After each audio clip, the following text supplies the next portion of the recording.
One of the best things about blues guitars is seemingly endless permutations you can come up with against a simple 1-4-5 chord progression. This lesson assumes that you already know the basic 1-4-5 and that you can do a 5-6 modulation.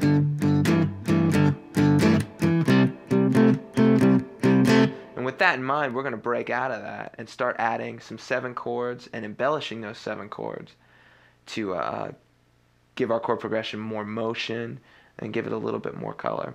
So we'll be doing this in G, and the first chord we're going to take a look at is G7. And we're going to bar all the way across all 6 strings with our first finger here at the 3rd fret. We're going to add our 3rd finger to the 5th fret of the 5th string, and our 2nd finger is going to go on the 4th fret of the 3rd string. And you strum all 6 strings. So instead of just doing that, again, that 5-6, let's look at some other ways that we can add motion to that chord. The first and most obvious way is to hammer on the major 3rd. The major 3rd you're doing here with your 2nd finger here on the 3rd string.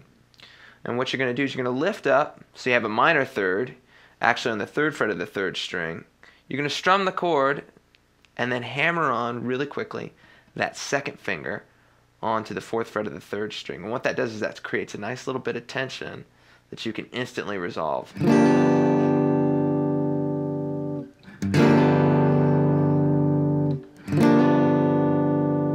And then you can instantly start working that into going between the 5-6 modulation and then hammering on that major 3rd.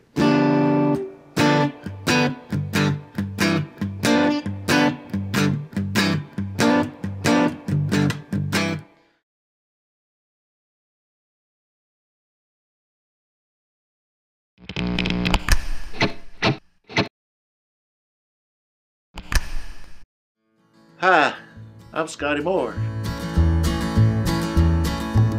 Well, that's alright, Mama. She came back and handed me the slip of paper, and I looked at it and I said, Elvis Presley, what kind of damn name is that? That's alright.